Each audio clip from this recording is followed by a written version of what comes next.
বন্ধুরা কেমন আছো? আশা করি রাধারানীর আশীর্বাদে, লাড্ডু সোনার আশীর্বাদে, গোপু সোনার আশীর্বাদে খুব খুব ভালো আছো তোমরা। আমিও খুব ভালো আছি।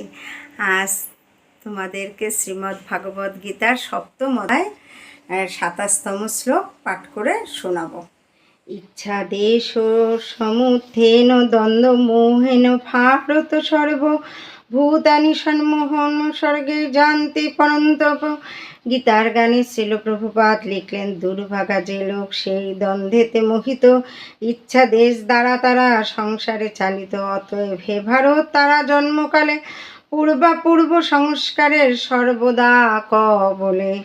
অর্থাৎ হে ভারত, হে পরন্তপ, ইচ্ছা ও দেশ থেকে উদ্ভূত দ্বন্দ্বের দ্বারা বিভ্রান্ত হয়ে সমস্ত জীব মোহাচ্ছন্ন হয়ে জন্মগ্রহণ করে।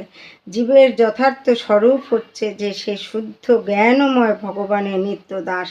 কেউ যখন মোহাচ্ছন্ন হয়ে এই শুদ্ধ জ্ঞান থেকে বিচ্ছিন্ন হয়ে পড়ে, তখন সে মায়ার কবলিত হয় এবং পরমেশ্বর ভগবানকে জানতে পারে না। মায়ার অভিব্যক্তি হয় ইচ্ছা দেশ আদি দ্বন্দ্বের মাধ্যমে। ইচ্ছা ও দেশের প্রভাবে অজ্ঞানী মানুষ ভগবানের সঙ্গে এক হয়ে যেতে চায় এবং পরম পুরুষোত্তম ভগবান শ্রীকৃষ্ণকে হিংসা করতে শুরু করে। যারা ইচ্ছা ও দেশের মোহ অথবা কলুষ থেকে মুক্ত ভগবানের সেই শুদ্ধ ভক্তেরা বুঝতে পারেন যে ভগবান শ্রীকৃষ্ণ তার অন্তরঙ্গা শক্তির প্রভাবে এই জড় জগতে অবতীর্ণ হন। কিন্তু যারা দ্বন্দ্ব ও অজ্ঞানতার দ্বারা মোহাচ্ছন্ন, তারা মনে করে যে জড়া শক্তি থেকেই পরম পুরুষোত্তম ভগবানের সৃষ্টি হয়। এটি তাদের দুর্ভাগ্য। এই ধরনের মোহাচ্ছন্ন মানুষরা মান অপমান, সুখ দুঃখ, স্ত্রী পুরুষ, ভালো মন্দ আদি দ্বন্দ্বে প্রভাবান্বিত হয়ে মনে করে এই আমার স্ত্রী, এটি আমার বাড়ি, আমি এই বাড়ির মালিক, আমি এই স্ত্রীর স্বামী। এটি হচ্ছে মোহের দ্বন্দ্ব।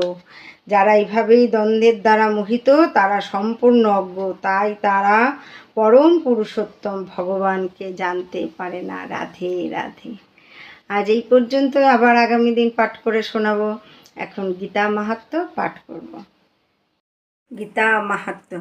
ওং নমো ভগবতে বাসুদেবায় নমঃ। ওং নমো ভগবতে বাসুদেবায় নমঃ। ওং নমো ভগবতে বাসুদেবায় নমঃ।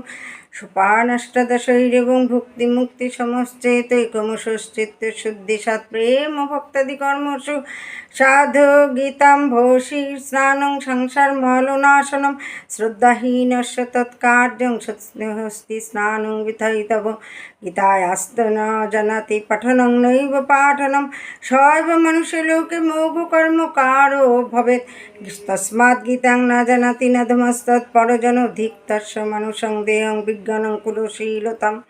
অর্থাৎ গীতার 18 অধ্যায় ভক্তি ও মুক্তির কথা বলা হইয়াছে। এই 18টি সিঁড়ি বাহিয়া ভক্ত ক্রমে ক্রমে প্রেম ভক্তি প্রভৃতি কর্মে উঠিয়া মন পবিত্র করিতে পারে। এই গীতারূপ জলে নামিয়া স্নান করিলে সাধু ব্যক্তি সংসারের পাপ দূর হইয়া যায়। কিন্তু যাহার শ্রদ্ধা ভক্তি নাই, তাহার পক্ষে হাতির স্নানের মতোই ইহা অর্থাৎ গীতা পাঠ বৃথা হয়। গীতা পড়া বা পড়ান যে জানে না, সেই পৃথিবীতে যাহা করে সব বৃথা হয়। সুতরাং যে গীতার মাহাত্ম্য জানে না, তার চেয়ে অধম আর কেহ নেই। তাহার মানুষ হওয়া বৃথা, তাহার জ্ঞান, উচ্চ বংশে জন্ম, সচ্চরিত্র হওয়ারও কোনো ফল নাই। রাধে রাধে। সুতরাং সবাইকে গীতা পাঠ করতে হবে। প্রত্যেকে গীতা পাঠ করলে রাধা মাধবের চরণ পাবে। আজ এখানেই রাখছি। রাধে রাধে।